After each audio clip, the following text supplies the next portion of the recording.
नमस्कार और बहुत बहुत स्वागत है YouTube channel BSTC ranker zone पर प्रसारित होने वाले इस विशेष शैक्षिक ऑडियो विश्लेषण सत्र में मैं आप सभी विद्यार्थियों का हार्दिक अभिनंदन करती हूँ। जी हाँ, मेरी तरफ से भी सभी को नमस्कार। इस ज्ञानवर्धक चर्चा की शुरुआत करने से पहले मेरी एक विनम्र रिक्वेस्ट है।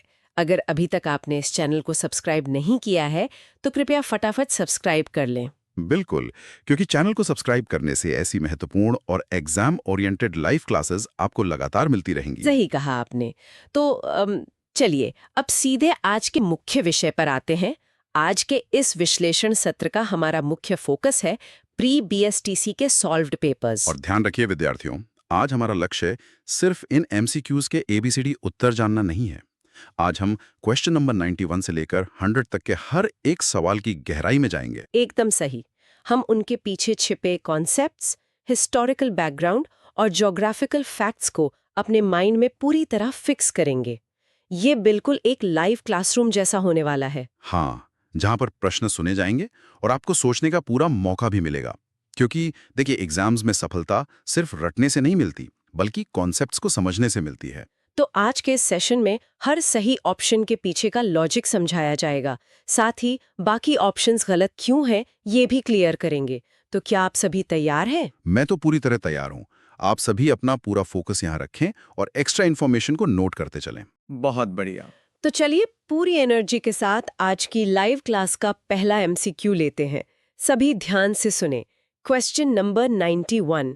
निम्न में से किसकी नियुक्ति राज्यपाल द्वारा नहीं की जाती है? ऑप्शन ए राज्य का महाधिवक्ता, ऑप्शन बी राज्य का लोकायुक्त, ऑप्शन सी राज्य लोक सेवा आयोग का अध्यक्ष, ऑप्शन डी उच्च न्यायालय का मुख्य न्यायाधीश। अब आप बताइए इसका सही उत्तर क्या होगा? अपना समय लीजिए। ये थोड़ा पॉलिटिक्स का डीप कॉन्सेप्ट है। हाँ, लगभग 10 सेकंड का वक्त लीजिए और अपना आंसर दिमाग में लॉक कर लीजिए। तो इसका सही उत्तर है ऑप्शन डी, उच्च न्यायालय का मुख्य न्यायाधीश। सही जवाब। पर बाकी 3 ऑप्शंस का क्या? उन्हें तो राज्यपाल ही चुनते हैं ना? बिल्कुल चुनते हैं। देखिए, इस प्रश्न से हम संविधान में जो पावर्स का सेपरेशन है उसे बहुत ही बारीकी से समझ सकते हैं। पहले 3 ऑप्शंस पर गौर करें, जैसे राज्य का महाधिवक्ता, जो आर्टिकल 165 के आधार पर चुना जाता है। जी हाँ। और राज्य का लोकायुक्त और साथ ही राज्य लोक सेवा आयोग का अध्यक्ष, जो आर्टिकल 315 के तहत आता है। ये सभी राज्य की कार्यपालिका के महत्वपूर्ण अंग हैं, इसलिए इनकी नियुक्ति राज्यपाल करते हैं। अच्छा, तो हाई कोर्ट का चीफ जस्टिस इस प्रोसेस का अपवाद कैसे हुआ? क्योंकि संविधान के आर्टिकल 217 के तहत हाई कोर्ट के चीफ जस्टिस की नियुक्ति सीधे भारत के राष्ट्रपति द्वारा की जाती है। इस प्रोसेस में president, chief justice of India और स्टेट के गवर्नर से सिर्फ कंसल्टेशन करते हैं, लेकिन फाइनल पावर प्रेसिडेंट के पास ही होती है। ये बहुत ही शानदार कंसेप्चुअल क्लैरिटी है। जुडिशरी को स्टेट एग्जीक्यूटिव से अलग और इंडिपेंडेंट रखने के लिए ही ये अरेंजमेंट किया गया है। एग्जाम में ऐसे एक्सेप्शन वाले सवाल ही आते हैं। एकदम सही कहा।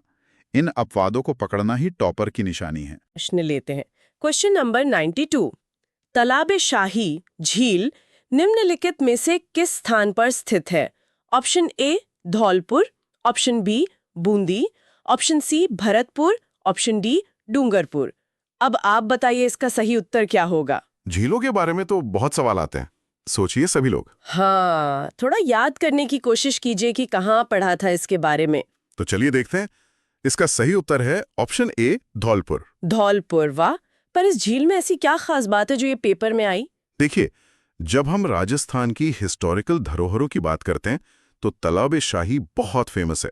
ये सिर्फ एक नॉर्मल झील नहीं है, इसका कंस्ट्रक्शन 1622 में हुआ था। 1622 मतलब मुगल काल में? जी हाँ, ये मुगल राजकुमार शाहजहां के लिए एक शिकारगाह यानी हंटिंग लॉज के रूप में बनवाया गया था। धौलपुर का लाल पत्थर और वहां की ज्योग्राफी इसे बहुत स्पेशल बनाती है। ओह, तो धौलपुर का लाल पत्थर और तालाब-ए-शाही, इन दोनों का कनेक्शन हमेशा याद रखना चाहिए। झील और झीलों का मिलान अक्सर एग्जाम में मैच द फॉलोइंग के रूप में पूछा जाता है। बिल्कुल, धौलपुर नाम सुनते ही लाल पत्थर और तालाब-ए-शाही तुरंत माइंड में आना चाहिए। चलिए इसी ज्योग्राफिकल और टूरिज्म वाले टॉपिक को थोड़ा और आगे बढ़ाते हैं। Question number 93। गॉडवर्ड सर्किट में शामिल क्षेत्र हैं? Option A Udaipur Kumbhalgarh Nathdwara Chittorgarh, option B Mount Abu Ranakpur Jalore, option C Ajmer Pushkar Nagaur, option D Ranthambore Tonk Deoli. अब आप बताइए इसका सही उत्तर क्या होगा? ये टूरिज्म सर्किट्स वाला सवाल थोड़ा ट्रिकी लग सकता है। अपना आंसर चूज कीजिए। टूरिज्म सर्किट्स तो आजकल बहुत ट्रेंडिंग टॉपिक्स हैं। सही कहा। तो इसका सही उत्तर है option B Mount Abu Ranakpur Jalore. पर इन तीनों जगहों में क्या कॉमन है जो इन्हें एक सर्किट बना दिया गया? और ये गौटवाड़ क्या है? असल में गौडवाड़ शब्द का मतलब जानना जरूरी है। ये मेन रूप से लूनी नदी और उसकी सहायक नदियों के बेसिन का एरिया है जो साउथ वेस्ट राजस्थान में फैला है। अच्छा, लूनी बेसिन का इलाका। हाँ, तो टूरिज्म डिपार्टमेंट ने इस इलाके की कल्चरल और ज्योग्राफिकल सिमिलैरिटी को देखते हुए इसे एक सर्किट बना दिया। इसमें माउंट आबू आता है जो कि स्टेट का अकेला हिल स्टेशन है। फिर रणकपुर आता है जो अपने ग्रैंड जैन मंदिरों के लिए विश्व प्रसिद्ध है। और जालोर अपने ऐतिहासिक किले के लिए जाना जाता है। एकदम सही। इन तीनों जगहों माउंट आबू, रणकपुर और जालोर को एक सीरीज में देखने से टूरिस्ट के लिए भी आसानी होती है। ये तो सच में एक बहुत स्ट्रेटेजिक तरीका है टूरिज्म बढ़ाने का। अलग-अलग शहरों की जगह एक पूरा रूट डेवलप करना इकोनॉमी के लिए भी बढ़िया है। तो इकोनॉमी की बात निकली है तो अगला क्वेश्चन भी इसी से जुड़ा है। चलिए देखते हैं। Question number 94। राजस्थान सरकार द्वारा पर्यटन को उद्योग का दर्जा कब दिया गया? Option A March 1985, option B March 1989, option C March 1990, option D March 1995। अब आप बताइए इसका सही उत्तर क्या होगा? देखिए, सभी ऑप्शंस में मार्च लिखा है। एग्जामिनर ने काफी स्मार्ट तरीके से ईयर पूछा है। हाँ, साल याद होना बहुत जरूरी है, सोचिए आप सब। तो चलिए मैं बताता हूँ। इसका सही उत्तर है ऑप्शन बी मार्च 1989। मार्च 1989। पर पर्यटन को इंडस्ट्री यानी उद्योग का दर्जा देने का एक्चुअल मतलब क्या होता है? ये राजस्थान की इकोनॉमिक हिस्ट्री का एक बहुत बड़ा गेम चेंजर था। असल में मोहम्मद यूनिस समिति की सिफारिश आई थी। उसके आधार पर 4 मार्च 1989 को राजस्थान पूरे इंडिया का पहला स्टेट बना जिसने टूरिज्म को इंडस्ट्री बनाया। पहला स्टेट, ये तो सच में इम्पोर्टेंट पॉइंट है। बिल्कुल। और इंडस्ट्री का दर्जा मिलने का फायदा ये हुआ कि होटल्स और रिजॉर्ट्स को अब इंडस्ट्रियल रेट पर बिजली मिलने लगी, लैंड अलॉटमेंट में छूट मिली और कई तरह की गवर्नमेंट सब्सिडीज मिलनी शुरू हो गई। वाह, यानी एक डिसीजन से पूरा इंफ्रास्ट्रक्चर ही बदल गया। मोहम्मद यूनुस समिति और 1989, ये दोनों फैक्ट्स विद्यार्थियों को टिप्स पर याद होने चाहिए। सही कहा। इसी डिसीजन ने राजस्थान को ग्लोबल टूरिज्म मैप पर चमका दिया था। तो इकोनॉमी और इंडस्ट्री से अब हम अपने कलरफुल आर्ट एंड कल्चर की ओर चलते हैं। अगला सवाल हमारे त्योहारों से है। Question number 95। होली का त्योहार किस दिन मनाया जाता है? ऑप्शन ए माघ माह की एकादशी, ऑप्शन बी चैत्र माह की अमावस्या, ऑप्शन सी फाल्गुन माह की पूर्णिमा, ऑप्शन डी आषाढ़ माह की चतुर्थी। अब आप बताइए इसका सही उत्तर क्या होगा? अब लगता है हम फ्लो में आ गए हैं। विद्यार्थी भी तेजी से आंसर सोच रहे होंगे। हाँ, अब डिस्फ्लुएंसीज कम और फोकस ज्यादा होगा। जल्दी से आंसर लॉक कीजिए। इसका सही उत्तर है ऑप्शन सी फाल्गुन माह की पूर्णिमा। आर्ट एंड कल्चर में ये तिथियां याद रखना बड़ा मुश्किल लगता है कभी-कभी। मुश्किल नहीं है अगर हम लॉजिकल कनेक्शन बिठाएं। हिंदू कैलेंडर पूरी तरह चंद्रमा पर आधारित है। फाल्गुन का महीना आखिरी महीना होता है जो स्प्रिंग यानी वसंत ऋतु के आने का साइन है। हाँ, और पूर्णिमा का मतलब फुल मून वाली रात। एग्जैक्टली। होली का ये रंग बिरंगा त्योहार हमेशा फाल्गुन महीने की पूर्णिमा को मनाया जाता है। अगर हम इसको दिवाली से कंपेयर करें तो दिवाली कार्तिक माह की अमावस्या को होती है, यानी साल की सबसे अंधेरी रात को। ये कंपैरिजन तो बहुत बढ़िया है। एक तरफ फाल्गुन की पूर्णिमा का पूरा उजाला जहां रंग खेले जाते हैं, और दूसरी तरफ कार्तिक की अमावस्या का अंधेरा जिसे दीपक जलाकर रोशन किया जाता है। हाँ, इस तरह से कनेक्ट करके पढ़ेंगे तो कभी नहीं भूलेंगे। त्योहारों का डायरेक्ट रिलेशन हमारी खेती और मौसम से होता है। बिल्कुल। चलिए अब इन रंगों से आगे बढ़ते हैं और वापस अपने आधुनिक परिवहन और शाही विरासत की तरफ चलते हैं। Question number 96। शाही ट्रेन हेरिटेज ऑन व्हील्स की शुरुआत कब की गई थी? ऑप्शन ए फरवरी 1995, ऑप्शन बी फरवरी 1999, ऑप्शन सी फरवरी 2006, ऑप्शन डी फरवरी 2008। अब आप बताइए इसका सही उत्तर क्या होगा। ये थोड़ा फैक्ट बेस्ड सवाल है, सोचकर जवाब दीजिए। ट्रेन और टूरिज्म का टॉपिक हमेशा स्कोरिंग होता है। तो इसका सही उत्तर है ऑप्शन सी, फरवरी 2006। आमतौर पर हमने पैलेस ऑन व्हील्स का नाम ज्यादा सुना है, ये हेरिटेज ऑन व्हील्स उससे अलग थी क्या? जी हाँ, राजस्थान में टूरिज्म बढ़ाने के लिए कई शाही ट्रेन चली हैं। पैलेस ऑन व्हील बहुत फेमस है, पर यह question specially heritage on wheels पर है। इसे 2006 में शुरू किया गया था। इसका मेन रूट क्या था? इसका मेन टारगेट था शेखावटी और बीकानेर के उन एरियाज को दुनिया को दिखाना जो थोड़े अनदेखे थे। एक और खास बात ये थी कि ये ट्रेन मीटर गेज पर चलती थी, यानी छोटी लाइन पर। ओह, मीटर गेज, ये तो सच में हेरिटेज फीलिंग देता होगा। और इस ट्रेन से टूरिस्ट्स को शेखावटी की शानदार हवेलियां और उनके भित्ति चित्र यानी फ्रेस्कोस दिखाए जाते थे। शेखावटी को तो लोग ओपन एयर आर्ट गैलरी भी कहते हैं। बिल्कुल, ओपन एयर आर्ट गैलरी। 2006 का ये साल और ये नैरो मीटर गेज वाला कॉन्सेप्ट काफी यूनिक है। और जब शेखावाटी की बात छिड़ ही गई है तो अगला क्वेश्चन भी इसी एरिया के कल्चर से जुड़ा हुआ है। Question number 97। गिंदर नृत्य राजस्थान के किस क्षेत्र का प्रसिद्ध लोक नृत्य है? Option A Marwar, option B Mewar, option C Shekhawati, option D Hadoti. अब आप बताइए इसका सही उत्तर क्या होगा? पिछले डिस्कशन को जिसने ध्यान से सुना होगा उसके दिमाग में क्लिक कर गया होगा। हाँ, लगता है आंसर सबको मिल गया है। इसका सही उत्तर है ऑप्शन सी, शेखावटी। गिंदर नृत्य, इसकी क्या विशेषताएं हैं? देखिए, लोक नृत्य में हमेशा 3 चीजें याद रखनी चाहिए: क्षेत्र, अवसर और कौन करता है। तो क्षेत्र हो गया शेखावाटी, जिसमें सीकर, चूरू और झुंझुनू आते हैं। और किस मौके पर होता है ये? ये मुख्य रूप से होली के टाइम होता है। असल में इसकी तैयारी वसंत पंचमी से ही शुरू हो जाती है। पर सबसे इंटरेस्टिंग बात यह है कि ये प्योरली मर्दों का नृत्य है। सिर्फ पुरुष करते हैं? हाँ, पर मैंने तो इसमें महिलाओं के कपड़े देखे हैं। वही तो ट्विस्ट है। इसमें पुरुष ही महिलाओं के कपड़े पहनकर डांस करते हैं और उन्हें वहां की लोकल भाषा में गांगौर कहा जाता है। वाह, ये तो बहुत मजेदार फैक्ट है। हाँ, नगाड़े की थाप पर एक गोल घेरे में यानी सर्कुलर फॉर्मेशन में ये डांस होता है। ये भाईचारे और उल्लास का बड़ा प्रतीक है। ये सीन तो इमेजिन करके इतना कलरफुल लग रहा है। नगाड़े की गूंज, गोल घेरा और होली का त्योहार। और अभी थोड़ी देर पहले हमने पढ़ा था कि होली फाल्गुन पूर्णिमा को होती है। तो इन सब फैक्ट्स को कनेक्ट करके याद रखना कितना आसान हो गया। बिल्कुल, इंटरलिंकिंग ही सबसे बेस्ट टेक्निक है। चलिए अब कल्चर और हिस्ट्री से आगे बढ़ते हुए करंट स्कीम्स की तरफ चलते हैं। Question number 98। Heritage city development and augmentation योजना यानी HRDI 2015 में राजस्थान के किस शहर को शामिल किया गया था? Option A Ajmer, option B Udaipur, option C Mangalgarh, option D Kota. अब आप बताइए इसका सही उत्तर क्या होगा? सेंट्रल गवर्नमेंट की स्कीम है, थोड़ा ध्यान से सोचिए। HRDI योजना 2015। अपना समय लीजिए। तो इसका सही उत्तर है ऑप्शन ए अजमेर। अजमेर। पर बाकी इतने खूबसूरत शहरें हैं राजस्थान में, उन्हें क्यों नहीं चुना गया? और ये HRDI योजना असल में काम क्या करती है? इसका फुल फॉर्म समझना सबसे जरूरी है। National heritage city development and augmentation योजना।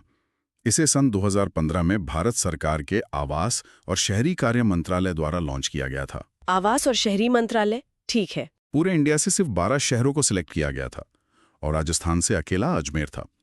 अजमेर को इसलिए चुना गया क्योंकि इसका स्पिरिचुअल और हिस्टोरिकल बैकग्राउंड बहुत स्ट्रांग है। वहाँ ख्वाजा मोइनुद्दीन चिश्ती की दरगाह है और पास में ही पुष्कर का ब्रह्म मंदिर भी है। तो क्या इस योजना में सिर्फ मंदिर और दरगाह बनाए गए? नहीं, इस योजना का मेन टारगेट सिर्फ स्मारकों को ठीक करना नहीं था, बल्कि उनके आसपास का जो सिविक इंफ्रास्ट्रक्चर है, जैसे सड़कें, जल निकासी और साफ सफाई, उसे भी डेवलप करना था। ये बहुत ही कॉम्प्रिहेंसिव अप्रोच है। एक पूरे स्टेट में से सिर्फ अजमेर का सिलेक्शन होना इसकी अहमियत बताता है। हृदय 2015 और अजमेर, ये कॉम्बिनेशन हमेशा माइंड में रहना चाहिए। अब विरासत की बात निकल आई है तो राजस्थान के किलों का जिक्र होना लाजमी है। बिल्कुल। Question number 99। निम्न में से किस किले को सुदर्शनगढ़ भी कहा जाता है? ऑप्शन ए चुरू का किला, ऑप्शन बी तारागढ़ का किला, ऑप्शन सी मेहरानगढ़ का किला, ऑप्शन डी नाहरगढ़ का किला। अब आप बताइए इसका सही उत्तर क्या होगा? किलों के उपनाम यानी निकनेम से एक सवाल तो पक्का आता ही आता है। सोच लीजिए इसका जवाब। हाँ, सुदर्शनगढ़ किसको कहते हैं? इसका सही उत्तर है ऑप्शन डी, नाहरगढ़ का किला। नाहरगढ़ को सुदर्शनगढ़ क्यों कहा जाता था? इसके पीछे बड़ी धांसू कहानी है। जयपुर शहर की सेफ्टी के लिए अरावली की पहाड़ियों पर 1734 में सवाई जयसिंह द्वितीय ने इसका कंस्ट्रक्शन करवाया था। 1734 में किससे बचाव के लिए? मराठों के आक्रमण से बचने के लिए। तो शुरू में इसका नाम भगवान कृष्ण के सुदर्शन चक्र से इंस्पायर होकर सुदर्शनगढ़ रखा गया। तो फिर बाद में नाम नाहरगढ़ कैसे पड़ गया? लोकल स्टोरीज के अनुसार जब किला बन रहा था तो नाहर सिंह भोमिया नाम के एक लोक देवता की आत्मा वहां रुकावट डाल रही थी। दिन में जो दीवार बनती वो रात में गिर जाती थी। बाप रे, ये तो काफी डरावना था। हाँ, फिर उनकी आत्मा की शांति के लिए किले के अंदर एक मंदिर बनवाया गया और उन्हीं के सम्मान में सुदर्शनगढ़ का नाम बदलकर नाहरगढ़ कर दिया गया, जिसका लिटरल मतलब टाइगर्स अबोर्ड यानी बाघों का निवास भी होता है। ये हुई ना मजेदार हिस्ट्री। एक आर्किटेक्चरल मार्वल का नाम किसी लोकल लोक देवता के आधार पर बदल जाए, ये राजस्थान की मिट्टी की खासियत है। सुदर्शनगढ़ और नाहरगढ़ दोनों एक ही है। सवाई जयसिंह द्वितीय और नाहर सिंह भूमिया की कहानी को मिला दे तो ये फैक्ट लाइफ टाइम याद रहेगा। सही कहा, स्टोरीज फैक्ट्स को चुंबक की तरह चिपका देती हैं। चलिए अब इस शानदार सेशन के आखिरी सवाल की तरफ आते हैं, जो एकदम करंट इंफ्रास्ट्रक्चर से जुड़ा है। Question number 100। मार्च 2023 में राजस्थान के कितने रेलवे स्टेशनों को अमृत भारत स्टेशन योजना में विकसित करने हेतु चिन्हित किया गया है? Option A 49, option B 61, option C 73, option D 82। अब आप बताइए इसका सही उत्तर क्या होगा? करंट अफेयर्स का सॉलिड डेटा पूछा गया है यहाँ, संख्या पर फोकस कीजिए। हाँ, एग्जैक्ट नंबर याद होना जरूरी है। इसका सही उत्तर है ऑप्शन डी 82। 82 स्टेशंस, ये तो बहुत बड़ा नंबर है। ये अमृत भारत स्टेशन योजना असल में क्या है? ये इंडियन रेलवेज की बहुत ही एम्बिशियस योजना है। इसका एम है स्टेशंस को सिर्फ ट्रेन पकड़ने की जगह ना रखकर उन्हें मॉडर्न सिटी सेंटर्स बनाया जाए। सिटी सेंटर्स मतलब वहाँ क्या-क्या सुविधाएं होंगी? वहाँ रूफ प्लाजा होंगे, फ्री वाईफाई होगा और सबसे बड़ी बात लोकल आर्ट और कल्चर का डिस्प्ले होगा। मार्च 2023 के ऑफिशियल डेटा के हिसाब से पूरे देश में से राजस्थान के टोटल 82 स्टेशन सेलेक्ट हुए हैं इस मॉडर्न मेकओवर के लिए। ये सच में रेलवे इंफ्रास्ट्रक्चर और टूरिज्म दोनों के लिए बहुत बड़ी खबर है। 82 स्टेशंस का इस योजना में आना स्टेट इकोनॉमी को बूस्ट करेगा। बिल्कुल, 82 का नंबर इस कॉन्टेक्स्ट में भूलना नहीं चाहिए। तो इसी के साथ हमने 91 से 100 तक के सभी प्रश्नों का डीप डाइव पूरा कर लिया है। सभी विद्यार्थियों का इस सेशन में एंड तक जुड़े रहने और इतने ध्यान से सोचने के लिए बहुत बहुत धन्यवाद। हमने आज का मिशन सक्सेसफुली कंप्लीट किया। मेरी तरफ से भी सभी विद्यार्थियों की एकाग्रता की बहुत तारीफ करता हूँ। अगर हम आज के इन 10 प्रश्नों को देखें तो पता चलता है कि एग्जाम का सिलेबस कितना ब्रॉड है। हमने गवर्नर की पावर से स्टार्ट किया, फिर धौलपुर की झील, गौडवाड़ सर्किट, टूरिज्म इंडस्ट्री, होली का त्योहार, शेखावटी का गिंदर डांस, नाहरगढ़ की कहानियां और लास्ट में अमृत भारत स्कीम तक सब कुछ कवर किया। एकदम सही। यही डाइवर्सिटी इन एग्जाम्स को इतना चैलेंजिंग और इंटरेस्टिंग बनाती है। और सेशन खत्म करने से पहले एक थॉट आप सभी को देना चाहूंगी। जरा सोचिए, जब एक ही पेपर में फाल्गुन माह की पूर्णिमा से लेकर 2023 की अमृत भारत स्टेशन योजना के 82 स्टेशंस तक सब कुछ पूछा जा सकता है, तो क्या हमारी पढ़ाई का नजरिया भी उतना ही विस्तृत नहीं होना चाहिए? इन सभी अलग अलग विषयों के बीच आप कनेक्शन कैसे बनाते हैं? ये बिल्कुल सोचने वाली बात है। हिस्ट्री, ज्योग्राफी और करंट स्कीम्स के थ्रेड्स को जोड़े बिना एग्जाम टॉप करना मुश्किल है। इन्हीं गहन प्रश्नों और विचारों के साथ हम आज के इस ऑडियो विश्लेषण सत्र को यहीं विराम देते हैं। एक बार फिर याद दिला दूं, ऐसी ही हाई क्वालिटी और एग्जाम ओरिएंटेड रेगुलर क्लासेस के लिए BST ranker zone YouTube channel को सब्सक्राइब करना बिल्कुल ना भूलें। अपनी तैयारी को इसी कॉन्सेप्चुअल क्लैरिटी के साथ स्ट्रॉन्ग करते रहें, सीखते रहें और सफलता की ओर बढ़ते रहें। धन्यवाद। धन्यवाद और शुभकामनाएं।